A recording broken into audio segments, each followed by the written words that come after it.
Bismillahirrahmanirrahim. Today we will discuss the reference, context, and explanation of Othello. And after this, we will also study the questions.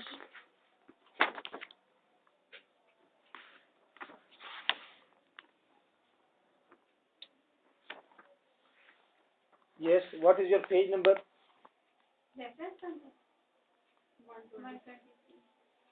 There's a book, Acute Drama, Danial publisher, by me, M. K. Bhutta. Now we are going to discuss the reference context of Othello. And the page number is 123. Reference, exam में आपको असल text में से कोई एक stanza उठाकर दे देंगे और आपको कहेंगे एक्सप्लेन रेफरेंस टू कंटेक्स्ट। आपने पहले रेफरेंस लिखना है। रेफरेंस में बताना होता है कि ये स्टेंजा किस ड्रामे का है और इसका राइटर कौन है। फिर कंटेक्स्ट लिखेंगे। कंटेक्स्ट दो तरह से लिखा जाता है। जो राइट काइंड ऑफ वाय है कंटेक्स्ट लिखने का, वो ये है कि आप शुरू से बात करें और वहां तक बात करें जहां तक लाइंस आपको स्टेंजा दिया गया है। यानी कि आप शुरू से बात करेंगे और जहां तक स्टेंजा दिया गया है, सपोज वो एक्ट 2 में से दिया गया है, तो एक्ट 2 के उसी स्टेंजे वाली जगह तक आप एक शॉर्ट सी बात करेंगे, छोटी सी समरी बनाएंगे। ये है राइट काइंड ऑफ कंटेक्स्ट। अगर आपको ये बात समझ नहीं आती, फिर आप एक छोटी सी समरी लिख देते हैं, क्रिटिकल समरी लिख देते हैं कंटेक्स्ट के अंदर। Clear? Let's see. Context, sir reference. This extract, ये टुकड़ा, has been chosen from the play Othello by Shakespeare. Context, context means, context का मतलब क्या होता है? To tell the short summary of story, story की शॉर्ट समरी बताना। Very near end till, करीब और तक, गिवन लाइन्स, गिवन लाइन्स तक आपने उसकी समरी बतानी होती है। दूसरी बात, match the link of given lines with story, और वो जो गिवन लाइन्स हैं, स्टैंजा जो एग्जाम में दिया गया है, उस गिवन लाइन्स के आपने मैच करना है, लिंक बना देना है। किसके साथ? अपनी समरी के साथ। वो जो आपने शॉर्ट समरी लिखी है उसका लिंक भी कायम करते हैं उसके साथ। so that paper checker comes to know that student has read all the drama, ताकि पेपर चेकर को अंदाजा हो जाए कि स्टूडेंट ने तमाम ड्रामा पढ़ा हुआ है। so student should write context by own, तो नतीजा ये निकला कि स्टूडेंट्स को कंटेक्स्ट हमेशा खुद क्रिएट करने चाहिए। एंड नहीं लिखेंगे, बस लाइन तक लिखेंगे। अगर आप सोचते हैं कि नहीं ये डिफिकल्ट वर्क है, ऐसा नहीं हो सकता, तो फिर मैंने कंटेक्स्ट बना दिया है, फिर ये कंटेक्स्ट लिख दीजिएगा। एक और ऑप्शन भी हो सकता है, आप ये कंटेक्स्ट प्रिपेयर कर लें और वहां पर इस कंटेक्स्ट को मेंड कर दिया करें, थोड़ा सा तब्दील कर दिया करें जरूरत के मुताबिक। That is also possibility. Clear? अब मैंने जो कंटेक्स्ट बनाया है वो देखें। ओथेलो आमूर, ओथेलो जो कि एक मूर है, हबशी है, is accused of stealing Brabantio's daughter Desdemona, उसके ऊपर इल्जाम लगा कि उसने डेस्डिमोना जो कि ब्रबेंट्यू की डॉटर है उसको स्टील किया है, चुराया है। But the senate approves their marriage and sends him to Cyprus, लेकिन सेनेट ने, असेंबली ने, तमाम सेनेटर्स ने इस शादी को अप्रूव कर लिया कि ओथेलो डेस्डिमोना की शादी हो चुकी है और विलिंग पूरी रजामंदी के साथ हुई है, और ओथेलो को उन्होंने साइप्रस भेज दिया, जो कि दूसरी स्टेट है। प्रमोटिंग कैसियो टू लेफ्टिनेंट, और फिर ओथेलो ने कैसियो को अपना लेफ्टिनेंट बना लिया। ओथेलो इग्नोर्स एयागो, ओथेलो ने एयागो को इग्नोर किया। एयागो परसीड्स रोड्रिगो, और एयागो ने रोड्रिगो को जा पकड़ा। An unsuccessful shooter of Desdemona, और रोड्रिगो वो शख्स है जो कि नाकाम आशिक है डेस्डिमोना का। टू फाइट कैसियो, ताकि वो कैसियो का मुकाबला कर सके। हु इज डिस्चार्ज्ड, जो कि अब डिस्चार्ज हो गया है। कौन डिस्चार्ज हो गया है? कैसियो। कैसियो जो डिस्चार्ज हो गया है बाद में, रोड्रिगो को उसने परस्यू किया है कि तुम उसके खिलाफ जंग करो, लड़ो, उसके खिलाफ साजिश करो। किसने कहा? अयागो ने। Iago then befriends Cassio, Iago फिर कैसियो का दोस्त बन जाता है and encourage him to beg the reference of Desdemona for forgiveness, और उसे कहता है कि वो डेस्डिमोना से जाकर रेफरेंस हासिल करे, डेस्डिमोना को जाकर कहे कि वो उसकी सिफारिश करे उथेलो से, ताकि वो अपनी माफी को कबूल करा सके, एक्सेप्ट करा सके और दोबारा लेफ्टिनेंट बन जाए। At the same time, Iago warns Othello that Cassio is having an affair with his wife. Same time उसने ये भी कहा ओथेलो को कि कैसियो जो बार बार डेस्डिमोना के पास आता जाता है, असल में इन दोनों का आपस में अफेयर है। Emilia who is Desdemona's serving women, Emilia जो कि डेस्डिमोना की मेड थी, एमिलिया दर हकीकत अयागो की वाइफ है और डेस्डिमोना की मेड है, सर्वेंट है।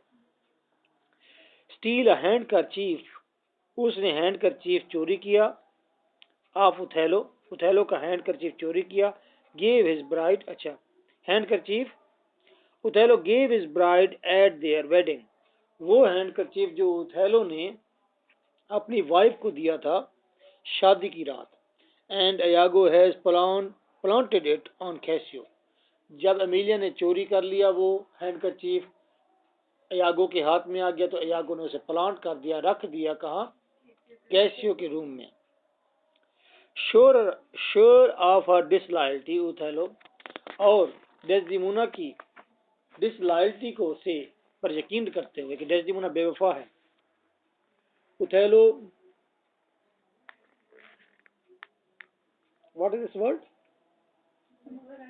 स्मूदर्स हिज बिलवेड वाइफ, ओथेलो ने अपनी बिलवेड महबूब वाइफ को उसे समुदर, उसे सुला दिया, अब्दी नींद सुला दिया। Iago then kills Roderigo, Iago ने रोड्रिगो को मार डाला।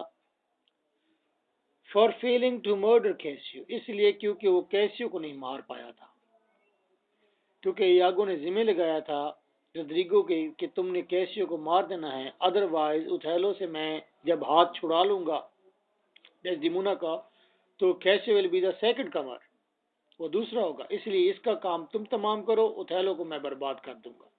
लेकिन रोड्रिगो ऐसा करने में नाकाम रहा था, इसीलिए ताकि राज ना खुल जाए तो फिर अयागो ने रोड्रिगो को मार डाला। फॉर ओके एंड एमिलिया, और अयागो ने अपनी वाइफ एमिलिया को भी मार डाला। गुस्से में आकर के उसने राज क्यों अफशा किया? क्योंकि एमिलिया ने ओथेलो को सब कुछ बता दिया था। But he is too late, लेकिन वो बहुत देर हो चुकी थी उसे, किसे? अयागो को। Emilia has already proven Iago's guilt, Emilia तो पहले ही प्रूव कर चुकी थी, बता चुकी थी उसकी गिल्ट के बारे में। किसकी गिल्ट के बारे में? अयागो के। एंड डेस्डिमोनाज इनोसेंस टू ओथेलो, और डेस्डिमोना की इनोसेंस के बारे में, मासूमियत के बारे में पहले ही ओथेलो को बता चुकी थी। ओथेलो स्टैब्स अयागो, ओथेलो ने अयागो को खंजर मारा। एंड कमिट्स सुसाइड, और फिर उसने अपने आप को भी खंजर मार दिया ओथेलो ने। अब अयागो जिंदा तो है लेकिन वाउंडेड है, और इसलिए उसने छोड़ दिया उसे जिंदा, ताकि वो सारी जिंदगी उस जख्म को लेकर जीता रहे। That was the context. इस कंटेक्स्ट को किसी जगह पर भी आप तोड़ सकते हैं, मेंड कर सकते हैं, चेंज कर सकते हैं according to your stanza, given stanza. Multi explanation, these lines are extracted from the play Othello, ये लाइंस ओथेलो में से ली गई हैं।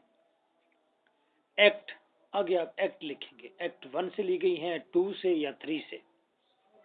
अगर आपको श्योर है कि एक्ट 1, 2 या 3 है, और आपको ये भी श्योर है कि सीन नंबर फिलहाल है, तो आप फिर ये दोनों चीजें लिखें।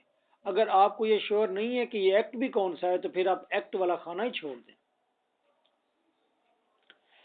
These lines are extracted from the play Othello, act dash, यहाँ पर एक्ट का नंबर लिखेंगे।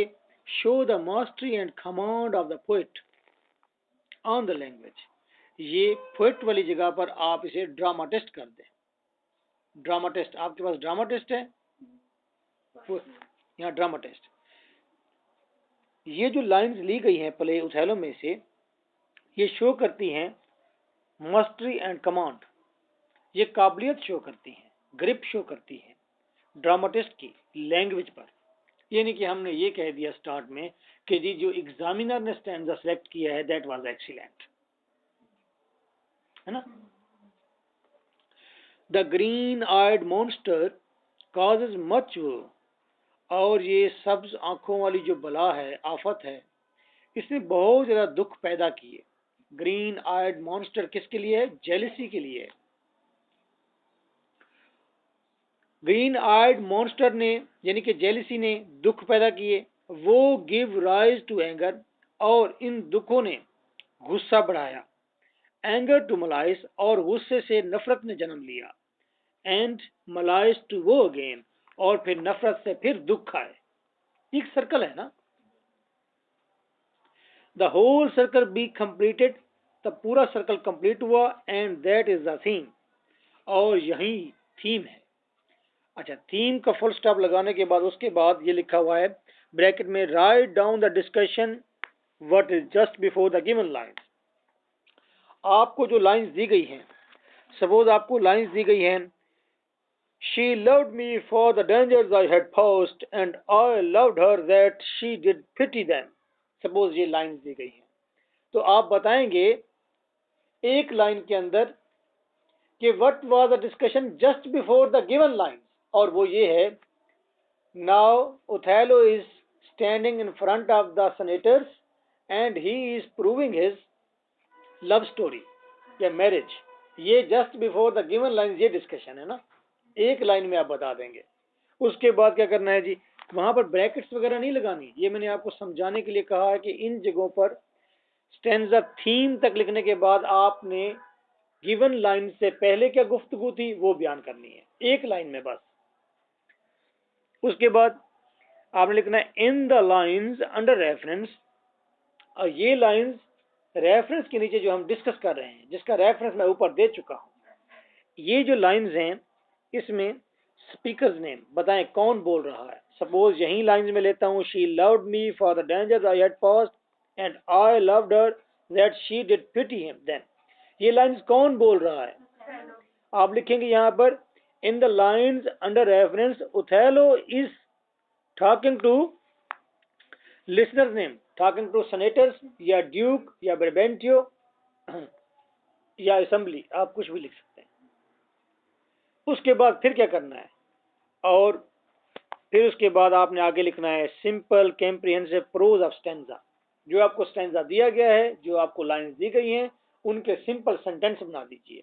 ज्यादा अच्छी बात तो ये उस पर फिलॉसफी कीजिए कि जी वाकई ओथेलो बड़े पुरखतर मकामात से गुजरा था, उसकी ज़िंदगी बहुत मुश्किलात में से गुजरी थी, तो उस मुश्किलात को उसने बर्दाश्त किया है। ब्रेबेंटियो को भी ये बातें अच्छी लगी हैं और डेस्डेमोना सुनती थी, इससे तो कोई भी अट्रैक्ट हो सकता है। और ये इतनी अच्छे थे कि अपना इनोसेंट डेस्डेमोना जो है उसके ऊपर पिटी करने लगी, और ये नेचुरल फिनोमिना है। तो ये जब बात हमने सारे की, दैट इज अ फिलॉसफी, उसका मेन आइडिया है, उस पर गुफ्तगू है। तो सिंपल शॉर्ट गुफ्तगू। अगर आपको लाइंस क्लियर समझ नहीं आ रही तो फिर आप उसके सिंपल सेंटेंस बनाइए, ठीक है, जितना बना सकते हैं अच्छे सेंटेंस बनाइए। उसके बाद क्या करना है, फाइनल कमेंट्स इन वन और टू क्लोजिंग सेंटेंसेस। एक सेंटेंस या दो सेंटेंस लिखने हैं जिसमें फाइनल कमेंट होने चाहिए।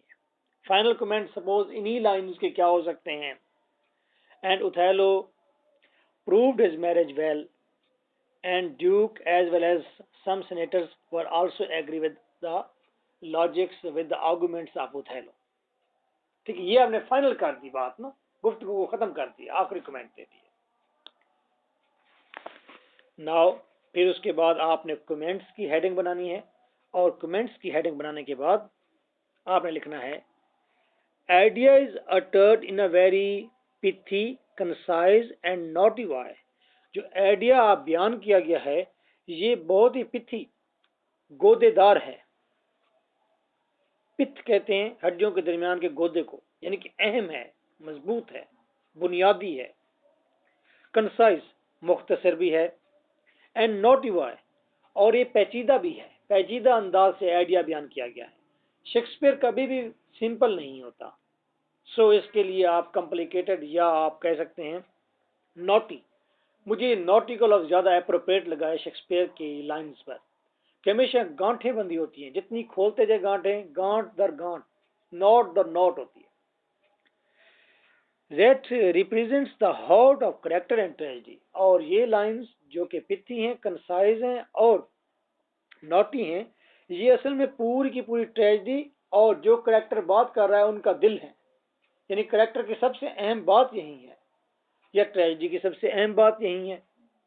उसके बाद the poison clamours of a jealous man, jealous आदमी के मुंह से जब जहर बाहर आता है, क्लैमर्स का मतलब होता है जैसा सांप उड़लता है बाहर एकदम पिचकारी के साथ, उसे क्लैमर कहते हैं। जब कोई जेलस आदमी जहर बाहर उड़लता है, पॉइजन मोर डेडली देन अ मैड्स डार्क टूथ, तो उसके अंदर जहर ज्यादा खौफनाक होता है एज कंपेयर टू पागल कुत्ते के दांत के जहर के। यानी कि जेलस आदमी का जहर जो है वो पागल कुत्ते के दांत के जहर से भी ज्यादा जहरीला होता है, ये कहने का मतलब।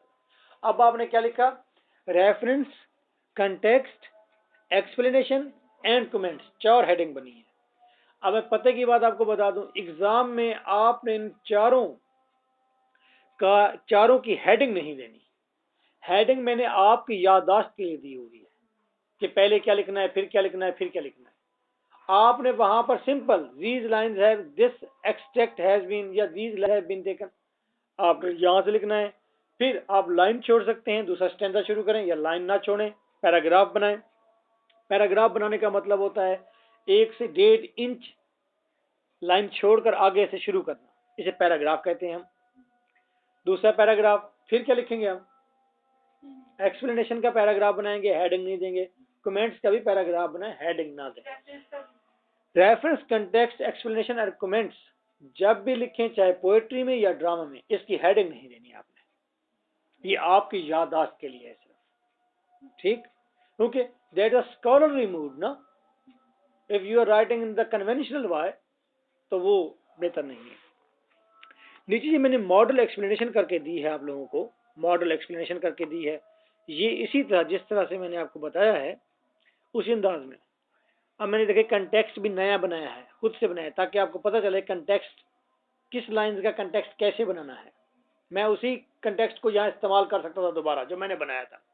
मैंने नया बनाया ताकि आपको अंदाजा हो कि हर आने वाली नई लाइन का कंटेक्स्ट कैसे बन सकता है, और बात कहाँ से शुरू करते हैं। क्या अलिफ से डिटेल में सारी बात बताते हैं, या ऐसे सीधा सीधा बातें बताते हैं। एक बात आप जहन में रखें, जब आपका एग्जामिनर बैठा हुआ है, उसने कम से कम 20, या आपका पेपर चेकर जो बैठा हुआ है, पेपर चेक कर आपका, उसने कम से कम 20-30 सालों से इसी ड्रामे को पढ़ा हुआ है, चेक भी किया हुआ है, पढ़ाया भी हुआ है। और जब उसका आपका पेपर उसके सामने जाएगा, तो उसने कम से कम उस वक्त और कुछ नहीं 200-300 तो उसने ऑलरेडी चेक किए हुए हैं। रोजाना वो 10-15 चेक करता है, उठा हुए क्वेश्चन करता है ना। अगर आप उसे स्टोरी बताना शुरू कर देंगे, उसको ये बात बहुत फजूल लगेगी। उसका माइंड सेट उस वक्त ये नहीं होगा मुझे कुछ स्टोरी बताए, उस वक्त उसका माइंड सेट ये होगा किसी ने कोई नई चीज भी लिखी है।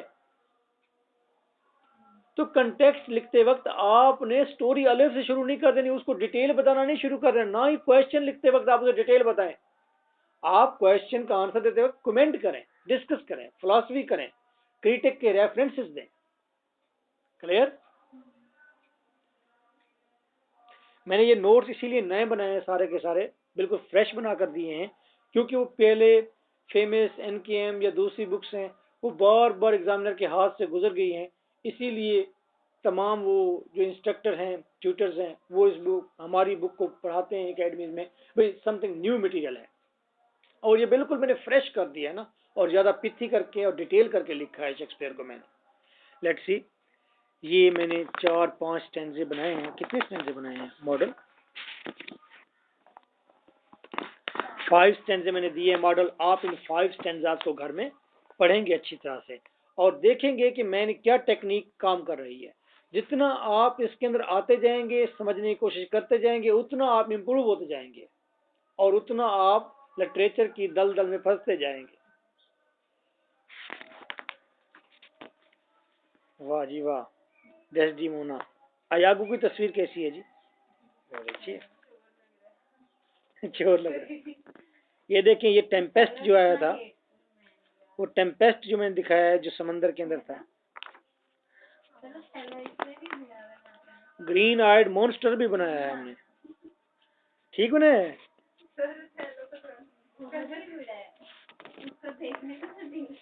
आप देख रहे हैं ये शेक्सपियर की पिक्चर है, ऊपर ये मुजस्मा है शेक्सपियर का, और आगे ये रास्पुटिन की पिक्चर है, रशियन बहुत बड़ा एक्टिविस्ट था। खैर नहीं, ओरिजिनल तो नहीं है, इमेजिनरी। ये टॉलस्टॉय है नीचे, और ये बायरन, ह्यूज, न्यूपसा, कॉनरेड, हार्डी, ब्लेक, एसपी, सिल्विया प्लैथ। तुम ठीक हो जाओ, ठीक मैं तुम्हें फिर कह रहा हूँ, रोज इतनी लेट से, तो जिस दिन तुमने सुबह आना होता उस वक्त तुम 9 बजे पहुंची थी कि नहीं पहुंची थी? आगे से कलमे पढ़ना शुरू कर देते कि हाँ जी पता नहीं से किसी ने बताया कि सर जब गुस्से में हो तो कलमा पढ़ के फूंक दो। चलो बैठ जाओ उधर आराम से, रखो इसे। लो जी, मैंने तो सारे राइटर्स रखे हैं इसके अंदर। Okay, now we are going to discuss the questions, and the first question is Othello Desdemona relationship. Describe the love story of Othello Desdemona. Othello और डेस्डिमोना का रिलेशनशिप कैसा था, हीरो और हीरोइन का?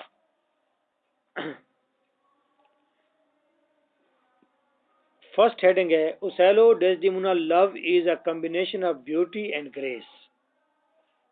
ओथेलो और डेस्डिमोना की जो मोहब्बत है, लव है, ये combination of beauty and grace है।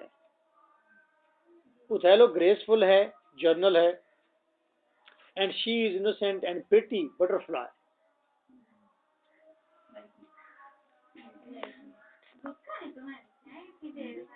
The play's protagonist and hero, इस प्ले का प्रोटैगोनिस्ट का मतलब होता है लीडिंग कैरेक्टर, बड़ा character, and hero Othello Desdemona. Love is not a combination of beauty and beast. इस ड्रामा के जो लीडिंग कैरेक्टर्स हैं, जिसमें प्रोटैगोनिस्ट ओथेलो है, जिसके अंदर हीरो ओथेलो है, और जिसके अंदर डेस्डिमोना उसकी वाइफ, और वो भी लीडिंग कैरेक्टर है। ये दोनों लीडिंग कैरेक्टर जो हैं, इनकी मोहब्बत ब्यूटी और बीस्ट का कॉम्बिनेशन नहीं है, खूबसूरती और दरिंदगी का कॉम्बिनेशन नहीं है, but of beauty and grace, बल्कि ब्यूटी एंड ग्रेस का कॉम्बिनेशन है। The love story of Othello and Desdemona begins in an atmosphere. दोनों की लव स्टोरी का आगाज एक ऐसे एटमॉस्फेयर में होता है, coloured by the brightest shades of romance, जिसके अंदर ऐसे एटमॉस्फेयर जिसके अंदर रोमांस के खूबसूरत ब्राइट साए मौजूद हैं, कलर मौजूद है, रोमांस के, मोहब्बत के कलर मौजूद है। ऐसे एटमॉस्फेयर में उनकी मोहब्बत परवान चढ़ती है। Othello has all thrills of a truly romantic hero. Othello के अंदर एक सही रोमांटिक हीरो के तमाम तर जोश जज्बे मौजूद हैं। The story of his adventures stirs, और इस स्टोरी की अंदर जो एडवेंचर्स हैं, story of his adventure stirs the imagination of Desdemona. Othello की जो एडवेंचर भरी जिंदगी थी, उसकी जो मुहिमजात वाली जिंदगी जो थी, वो उस चीज ने डेस्डिमोना के तखयलात को स्थिर कर दिया, हरकत में ले आया। डेस्डिमोना एक्साइटेड हो गई उससे। She falls in love with him, और वो उसकी मोहब्बत में मुब्तला हो गई। Because he represents to her a strange, क्योंकि ओथेलो ने उसे पेश किए थे, दिखाए थे अजीबो गरीब, अजनबी, अननोन, अनजाने, and an intriguing world of experience, और साजिशों से भरे हुए दुनिया को उसने उससे मुतारिफ कराया था। इंट्रीगिंग वर्ल्ड ऑफ एक्सपीरियंस, साजिशों से भरे हुए तजुर्बात की एक दुनिया उसने इंट्रोड्यूस कराई थी किसको? She loves him for the dangers he had pass through, और डेस्डेमोना उससे मोहब्बत करती है उन खतरात की वजह से जिनमें से वो गुजरा है। Desdemona presents a world equally unfamiliar and strange to Othello. Desdemona पेश करती है एक ऐसी दुनिया जो बिल्कुल अजनबी है टू ओथेलो को। ओथेलो को जहां तक ओथेलो ने इंट्रोड्यूस कराई थी उसे एडवेंचर से भरपूर एक दुनिया, इस डेस्डेमोना ने भी ओथेलो को एक ऐसी दुनिया दी है जो लव की दुनिया थी, जिससे ओथेलो बिल्कुल बेखबर था। उस डोमेस्टिक लाइफ से, उस मोहब्बत की लाइफ से बिल्कुल बेखबर था। On other hand, Desdemona represents a world equally unfamiliar and strange to Othello. She is the daughter of Venetian senator, और वो एक वीनस के सेनेटर की बेटी थी, लीडिंग अ शेल्टर्ड लाइफ, और वो पुरसकून जिंदगी जी रही थी, सराउंडेड बाय ऑल लग्जरीज, और उस जिंदगी में उस छत तले तमाम तर आसाइशें मौजूद थी। Throughout the play, Othello does not show any evidence of an ownership. पूरे प्ले में उथेलो ने बिल्कुल कोई भी सबूत मुहैया नहीं किया कि उसकी मलकियत में कोई है, and not any insight into the minds of women. ना तो उसने ये दिखाया है कि उसकी मलकियत में उसकी गर्लफ्रेंड या उसकी कोई दोस्त मौजूद है, ना ही उथेलो ने कि वुमेन की जिंदगी के बारे में कोई डीप हमें फिलॉसफी कहते हुए हमने सुना है। कहीं पर भी इनसाइट नहीं सुनी हमने। इनसाइट का मतलब है गहरा तज्जिया। वैमन से वो बिल्कुल बेखबर था, वैमन की दुनिया से बेखबर था, उसे पता नहीं था कि उसकी दुनिया क्या होती है। उसके बारे में ना उसने कोई कभी इनसाइट दिया, गहरी बसीरत का मुजाहरा किया, और ना ही कभी उसने ये शो किया कि उसकी मलकियत में उसकी कोई गर्लफ्रेंड है या दोस्त है उसकी। Othello had led a wild stormy life of soldier of fortune. Othello ने एक ऐसी जिंदगी जी है जैसे कि एक सोल्जर ऑफ फॉर्चून होता है, जिसकी जिंदगी स्टॉर्म से भरी होती है, और उसकी जिंदगी वाइल्ड से भरी होती है, खतरात से भरी होती है, जंगल नुमा मसाइल से भरी होती है। And Desdemona represents to him a vision of a beauty, और डेस्डेमोना ने उसे बयान किया, दिखाया विजन ऑफ ब्यूटी की खूबसूरती क्या होती है। He himself says that he began to love her because she fitted the dangers through which he had passed. वो खुद कहता है कि उसने मुझसे मोहब्बत की। किसने? किस लिए? क्योंकि उन खतरात की वजह से उसने मुझसे मोहब्बत की, क्योंकि उसने तरस खाया उन खतरात पर जिनमें से मेरी जिंदगी गुजरी थी। He is touched by the polite interest, और उथेलो का हार्ट जो है टच हुआ उस पोलाइट इंटरेस्ट में, वो हल्का फुल्का जो इंटरेस्ट उसने लिया है, which he takes in him, जो वो which he takes in him, जो वो उथेलो में ले रही थी। ये एक दिलचस्प बात है कि लोगों को डॉग रखने का बहुत शौक होता है, और ज्यादातर डॉग रखने वाले वो लोग होते हैं जो महरूम होते हैं मोहब्बत से। इससे लोग जानवर भी रखते हैं, वो जानवर खास तौर पर पसंद करते हैं जो जानवर उनके पीछे पीछे आए। ये सही है। ऐसे दो जानवर हैं जो इंसान के पीछे पीछे चलते हैं जो मुझे याद है, एक डॉग और एक शीप होती है। शीप भी आप उसे हैप्चुअल कर लेते हैं, वो आपके पीछे पीछे, आप जहां जाते हैं आपके मेल शीप, ठीक है, वो आपके साथ साथ चलती है। तो आप ये दो लाइक करते हैं। मैन भी वैमन रखता है, ये सही है एक, क्योंकि वो उस पर पिटी करती है, वो उसे कहती है, हर वक्त उसके बारे में सोचती है, और वो उसे डींगे मारता रहता है जिंदगी भर, ठीक है। और इसी तरह माँ बच्चों से ज्यादा मोहब्बत करती है, क्योंकि बच्चा बिल्कुल वही डॉग की तरह उसके पीछे होता है, पप्पी की तरह उसे खेलती है, उसे बताती है। जब वो बड़ा हो जाता है फिर उसके साथ क्लैश होते हैं उसके, क्योंकि वो उसके पीछे नहीं आता फिर। तो ये जिंदगी का एक नेचुरल, एक साइकोलॉजिकल सर्कल भी है ये, क्लियर। और ये जो बार बार लव लव लव की बात करते हैं, वेस्टर्न भी और हमारे यहाँ भी अब ये बहुत ज्यादा हो गया मोहब्बत की, ये भी सेम कैटेगरी में है कि आप इसको इस एंगल से देखें तो सही की है। एक शख्स ने आपके सिंपैथी शो कर दी, लड़की ने शो कर दी या लड़के ने शो कर दी। आप देखते हैं कि रोड पर एक आदमी गिर जाए तो उसे कहते हैं, उठ जा उठ जा उठ जा उठ जा, कुछ नहीं हुआ, और नहीं नहीं कुछ नहीं हुआ, कितने लगी है? लड़की गिर जाए, सारे मोटरसाइकिल, क्या हुआ, कौन था वो जी? फिलहाल उल्लू का पट्टा, वो इधर से जा रहा था, उसने ऐसे मोटरसाइकिल ऐसे किया। नहीं जी नहीं, नंबर नोट करना चाहिए होता।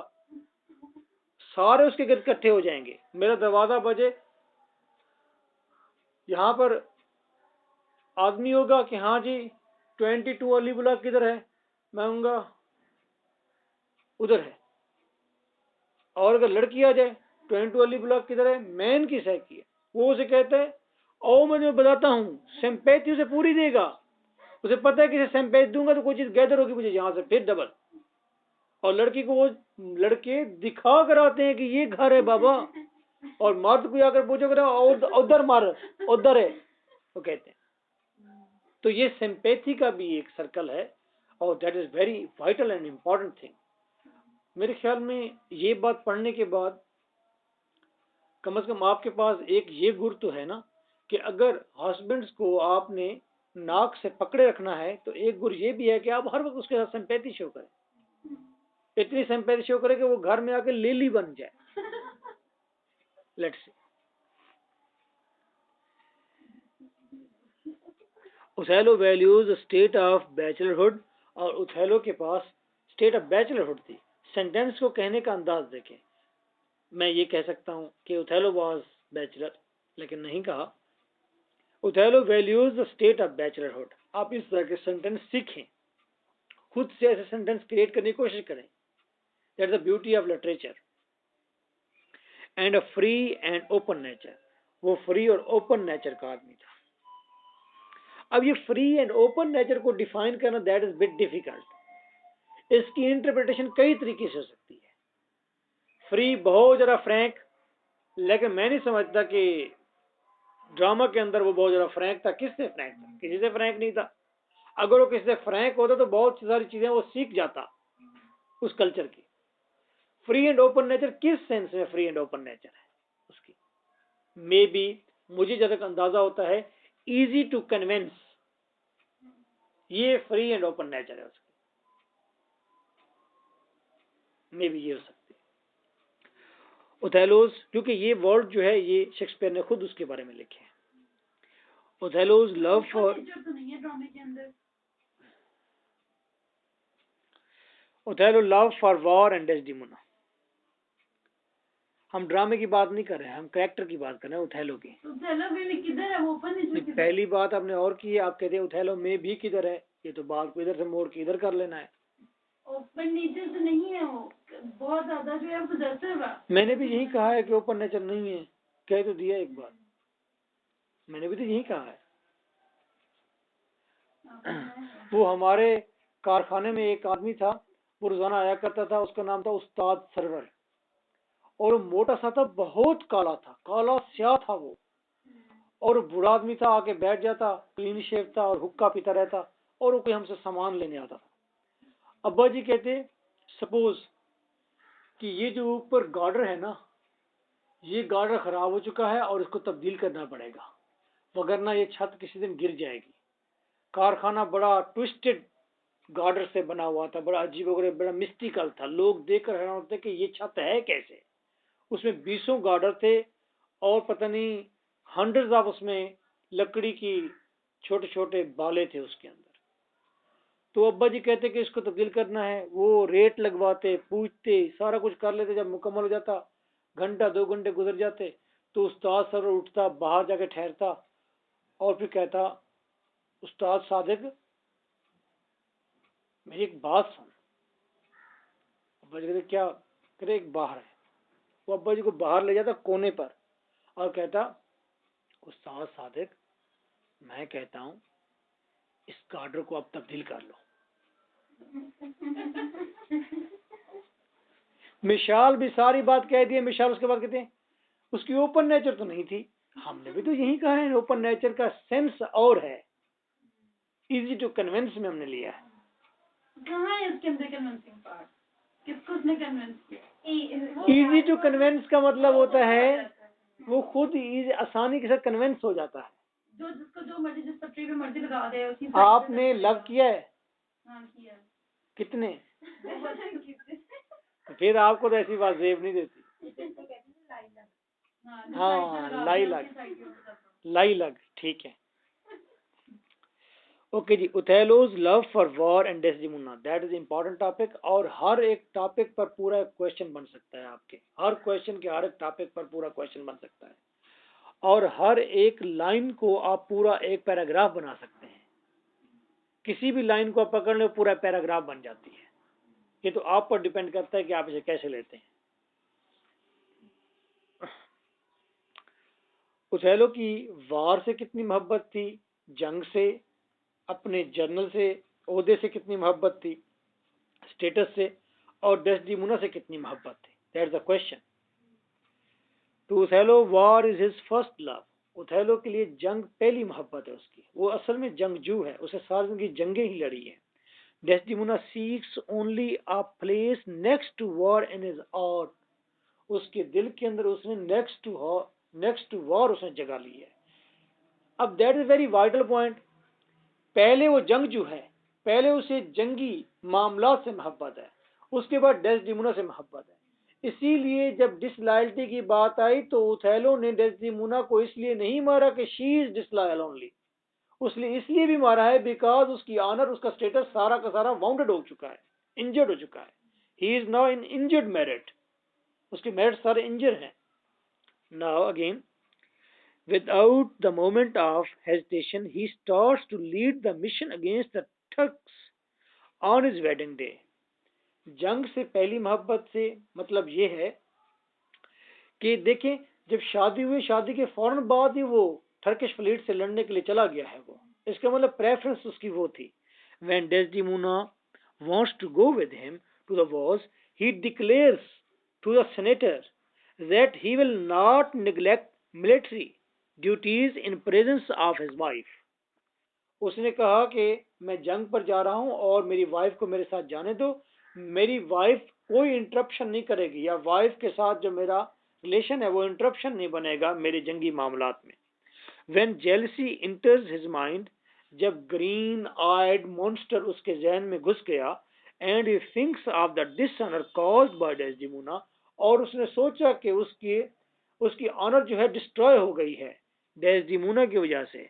what he feels most is that, जो उसने सबसे ज्यादा महसूस किया वो ये था, he will no longer be able to enjoy the pride, कि वो मजीद ज्यादा अपने उस फख्र को, स्टेटस को एंजॉय नहीं कर पाएगा, पंप को, अपनी शान और शौकत को, and circumstances of glorious war, और जंग के वो जो शानदार किस्म के हालात होते हैं उनको भी इंजॉय नहीं कर पाएगा, क्योंकि एज अ जर्नल जब वो जाकर ठहरेगा, people will think that he is a cuckold, कि ये तो कुकोल्ड है। What is cuckold? ऐसा मुर्गा जिसकी मुर्गी को दूसरे मुर्गे इस्तेमाल करते हैं और उस मुर्गे को पता ना हो, कुकोल्ड हो गया।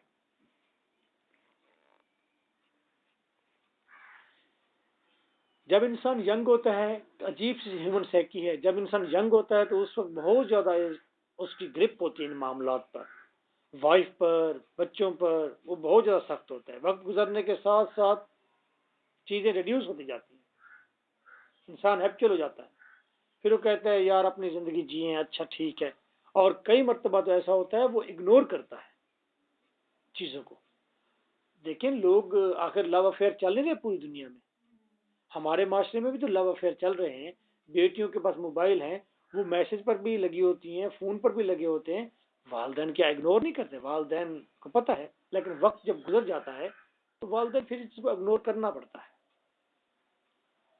एक वक्त ये था, मेरे वालिद साहब बाहर गली में आकर लड़ पड़े थे एक आदमी से, इसलिए कि उसकी आवाज घर में आई थी और मेरी माँ के कान में पड़ गई थी, इस लड़ाई की वजह थी।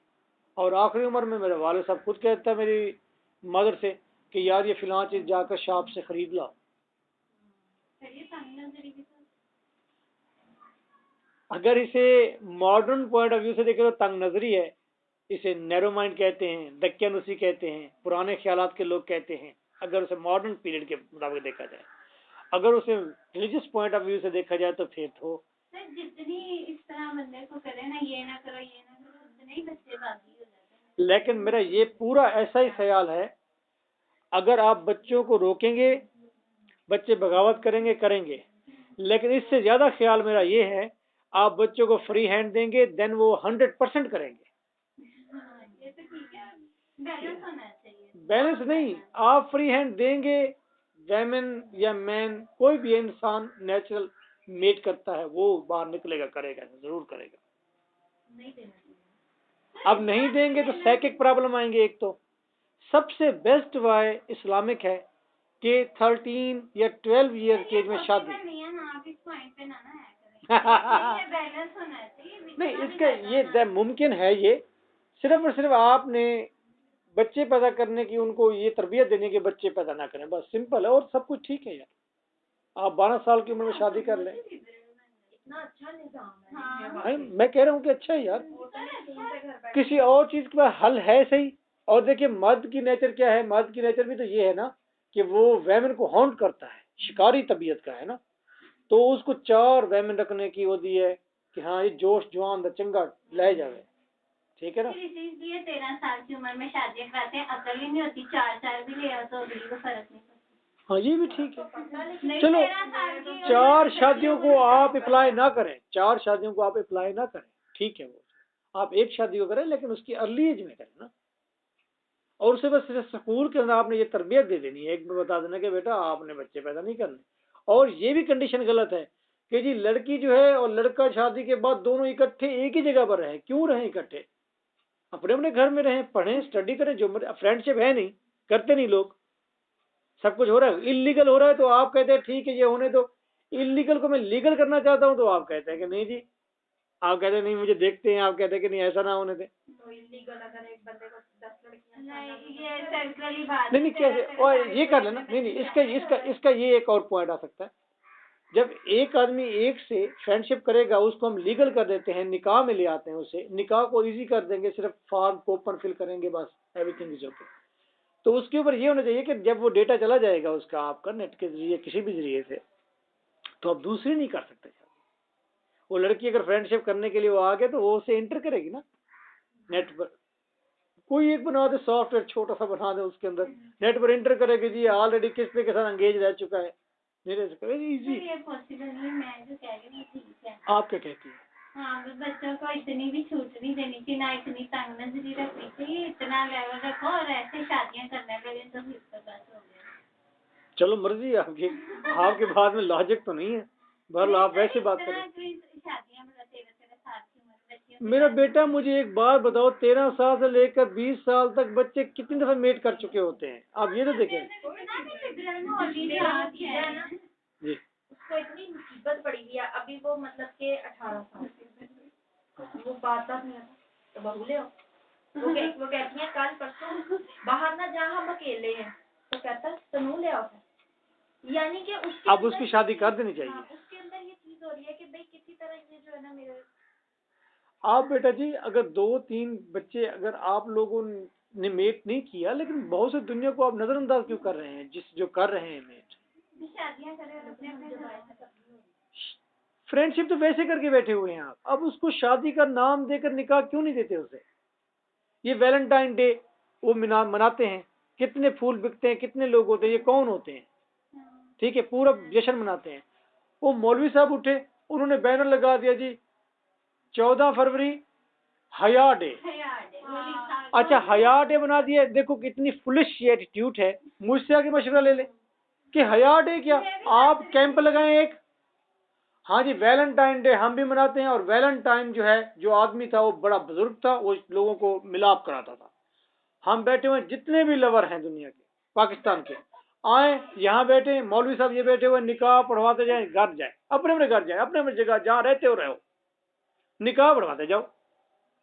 कितने लोग, अब मेरे ख्याल में 2-3-4 साल ये करें, लोग सारे आ जाएंगे, आओ जी निकाह पढ़वाएं यार, चोरी छुपे निकाह पढ़वा के अपने पास निकाहनामा रख लेंगे, बस बाकी तो वैसे चल रहा है।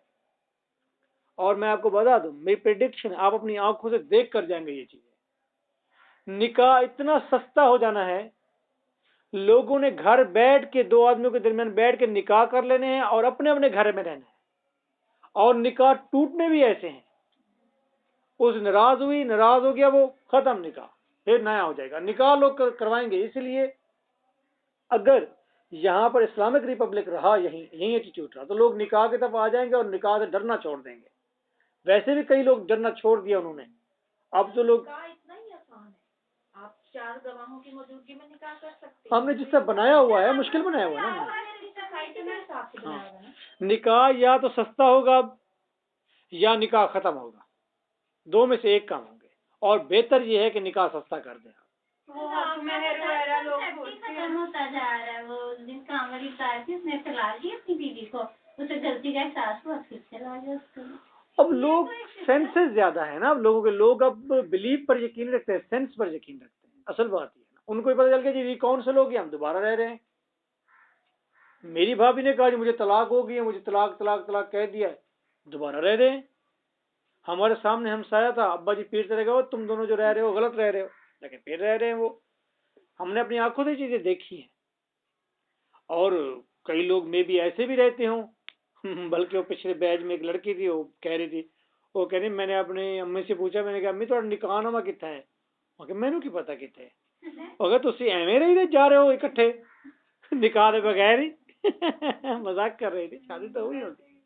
तो निकाहनामा is not very important, actual चीज ये है बस डेमोन्स्ट्रेट हो जाए, और मैं तो कहता हूँ लीगली हो जाए ना फ्रेंडशिप। ये फ्रेंडशिप जो आग लगी हुई है ना, इसको लीगल कर दें, इसको निकाह के जिम्मे में ले आए, बस बात खत्म सारी। क्या फर्क पड़ता है कि डेविस नाम का आदमी ने फिला शुरली नाम की लड़की से उसने मैरिज की हुई है, या उसे फ्रेंडशिप की हुई है, या वो इकट्ठे रह रहे हैं, बात तो सारी एक है। एक सफे के ऊपर कलमे क्या होता है, कलमे एक बार पढ़ लें तो क्या हो जाएगा, इससे कोई फर्क नहीं पड़ेगा। अपने अपने काम काज जैसे कर रहे हैं वैसे दुनिया चलती रहे। बहरहाल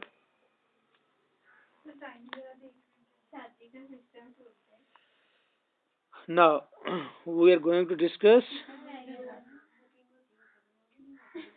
the booking. When Desdemona wants to go with him to the war, he declares to the senators that he will not neglect military duties in presence of his wife when jealousy ये तो मैंने सारा पढ़ दिया मैंने। Othello feels insecure in the love of Desdemona, ये heading है। Desdemona की मोहब्बत में ओथेलो जो है अपने आप को इनसिक्योर फील करता है, अपने आप को महफूज महसूस नहीं करता। The fresh love of Desdemona postpones for a while the old love of war, कुछ देर के लिए जंग का जो लव था वो खत्म हो गया। But Othello is frequently feeling insecure in the new emotion, इन नए जज्बात में ओथेलो अपने आप को इनसिक्योर महसूस करता था। The world of love is to him like a new country in which he is not sure of his expectations. मोहब्बत की दुनिया बिल्कुल ऐसी थी उसके लिए अजनबी, जैसे किसी नए कंट्री में इंसान जाकर उसको ये यकीन नहीं होता कि जो तवक्कुआत वो कर रहा है वहीं ही वैसा ही होगा। द रप्चर ऑफ पैशंस, ये जो जज्बात का रप्चर था, खुलाव था, रप्चर का मतलब खुलना, ये जो जज्बात जब खिल रहे थे,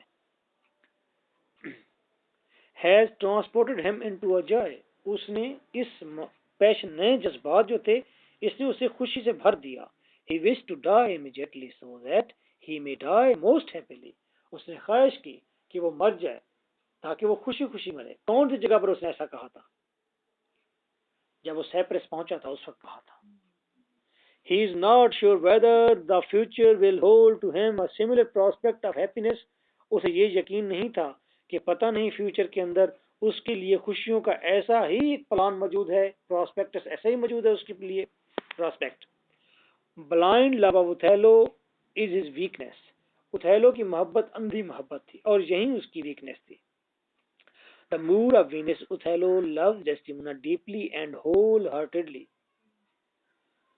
but it is love mocked by respect and worship, लेकिन ये मोहब्बत जो थी ये रिस्पेक्ट और वर्शिप की थी, rather than knowledge and understanding. ये म्यूचुअल अंडरस्टैंडिंग की मोहब्बत नहीं थी, ये रिस्पेक्ट की और ये वर्शिप की मोहब्बत थी। he has of course absolute faith in Desdemona, Desdemona पर उसे मुकम्मल ईमान था, but it is a blind faith, लेकिन ये अंधी मोहब्बत थी। having surrendered his heart to her, having और अपने दिल को उसके हवाले करने के बाद he feels somewhat fearful of what may happen to him, वो फेयरफुल महसूस करता है, खौफजदा अपने आप को महसूस करता है। What may happen to him, पता नहीं उसके साथ क्या हो जाए।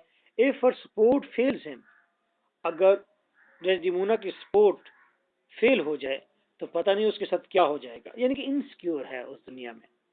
अयागो who has studied all the men around him, Iago जो अपने इर्द गिर्द के तमाम मर्दों की नेचर की ऑब्जर्वेशन करता रहता है, knows exactly where Othello's weakness lies, वो जानता था कि ओथेलो की कमजोरी किस जगह पर है, इनसिक्योरिटी के अंदर है और उसके ब्लाइंड लव में है उसकी वीकनेस।